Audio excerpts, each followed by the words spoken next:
Daily 1/2 kilo chicken நான் இப்போ இந்த டயட்ல எடுத்துட்டு இருக்கேன். 3 டேஸ்க்கு தேவையான சிக்கனை வாங்கிட்டு வந்து மசாலா போட்டு ஃப்ரீசர்ல ஸ்டோர் பண்ணி வச்சிருவேன். இந்த டயட்ல நான் சிக்கன் வந்து பிரஸ்ட் மட்டும் சாப்பிடாம ஹோல் சிக்கன் தான் எடுத்துட்டு இருக்கேன். ஸோ இன்னும் டயட் ப்ராப்பரா போகல. ஸோ லாஸ்ட் 2 மந்த்ஸாவே இந்த மாதிரி தான் போயிட்டு இருக்கு. 2 மந்த்தா இப்படி தான் ஃபாலோ பண்ணிட்டு இருக்கேன். கூடிய சீக்கிரம் டயட்டை சேஞ்ச் பண்ணுவேன். அப்போ நான் அப்டேட் பண்றேன் உங்களுக்கு.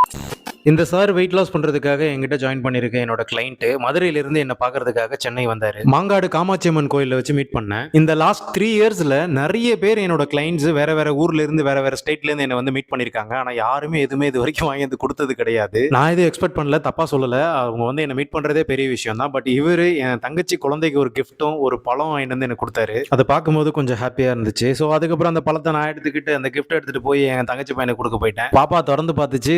சூப்பரா ஒரு பொம்மை வாங்கி கொடுத்திருந்தாரு. ஸோ அதை அவர்கிட்ட கொடுத்துட்டு அதோட அங்கேருந்து நான் கிளம்பிட்டேன். கொஞ்சம் நேரம் இருந்து. இவனோட பேரு ரித்விக் வியான். இவன் பிறந்து 2.5 மாசம் ஆகுதுங்க. அதுக்கப்புறம் ஜிம்முக்கு போயிட்டு ஒர்க் அவுட் முடிச்சுட்டு கார்டியோ 1 ஹவர் முடிச்சுட்டு நேரா வீட்டுக்கு வந்துட்டேங்க. என்னோட செடியில நான் ஒரு விதைகள் போட்டு முளைக்க வச்சிருக்கேன். அது என்னன்னு பார்த்துட்டு கரெக்டா சொல்லுங்க பார்ப்போம். யார் கரெக்டா சொல்றீங்க அப்படின்றத பார்ப்போம். அதுக்கப்புறம் ஈவினிங்கா நல்ல நேரம் பார்த்து இவங்க கார் எடுக்கிறாங்க. ஸோ என் தங்கச்சி மச்சானும் புதுசா கார் வாங்குறாங்க. ஸோ அதுக்காக போயிருந்தோம். மாருதியில ஸ்விஃப்ட் டிசைர் எடுத்திருக்காங்க நியூ மாடல். ஸோ அதுக்கப்புறம் நாங்கள் கோயிலுக்கு போய் பூஜையை போட்டு இந்த டேவை கம்ப்ளீட்டா முடிச்சிட்டோம். டாடா பாய்.